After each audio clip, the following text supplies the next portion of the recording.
new study of 2,000 millennials finds that a third believe their lives are more stressful than the average person's. And 60% feel that life is more stressful than ever before. Okay, to hold those opinions, you cannot have been alive or cognizant during world wars, terror attacks, crime waves, killer diseases, when Jimmy Carter was president, the Cuban Missile Crisis, or when dinosaurs walked the earth. How else can you believe that living in the most prosperous, peaceful time in existence, the Trump era, is stressful? You want stressful? Look up 1942 or Don Knotts. But I think your life is more stressful. Thinking your life is more stressful is simply human nature. We all find our own hangnail more urgent than a distant outbreak of malaria.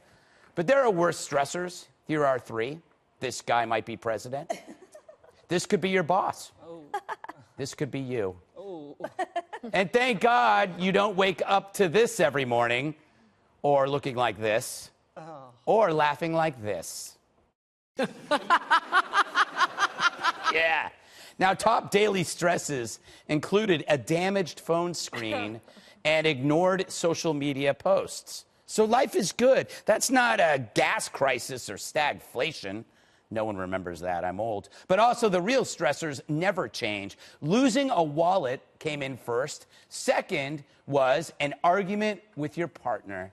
So even in this new world, no matter how great your day is, it all goes to hell when you know who isn't speaking to you. So we have something in common with our parents, and their parents. A cold shoulder still hurts more so than 0 likes, and hooray for that.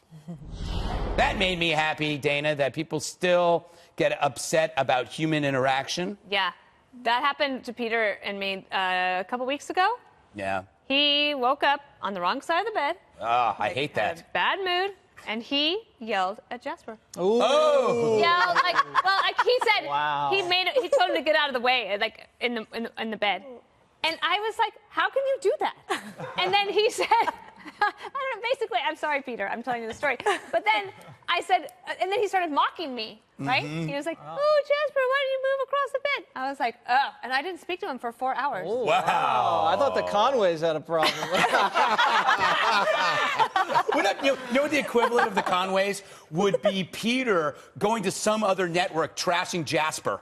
That was like on Animal Planet. He's on Animal. Well, you're saying Jasper's the greatest. Peter's on Animal Planet going, that dog stinks. Dog?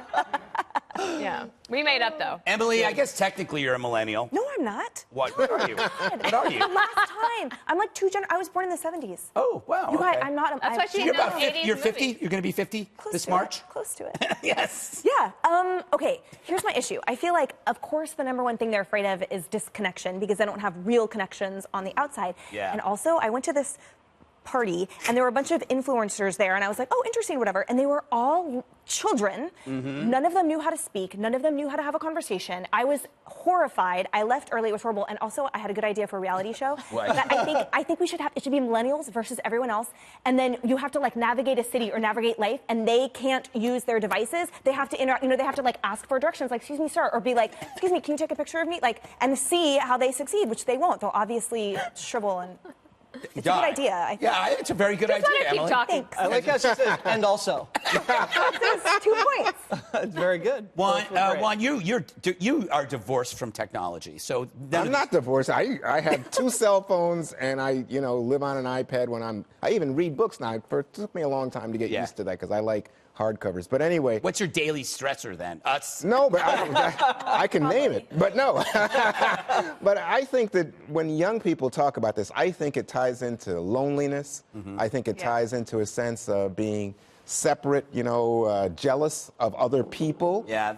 Because other people have things or are on some great trip and the like, right? Instagram. So the alienation to me is a big factor. And I see it, by the way, in suicide numbers among young people, that it's often cited as because they were being bullied, and guess what? It's coming through that kind of media. But to me, we're living through changing times, and they're the tip of the spear in terms of having been influenced and growing up with this. Everything from pornography to music is different for these Yeah, people. and we've said this before. Technology is way ahead of humanity. We're catching up. Jesse, one of the stressors was engine light goes on in car. I was so happy that they knew what a car was or an engine light. That is stressful. It happened to me the other day. It was not a pretty picture. Greg, 100 years ago, they didn't have a word for stress. It was just called life. You woke up, you went to work, you went to war, you came home, you had a drink, and you went to bed. That was it. Last century, there was a draft. People had their heads cracked open protesting civil rights. They literally had kids dying because they didn't have the right medicine.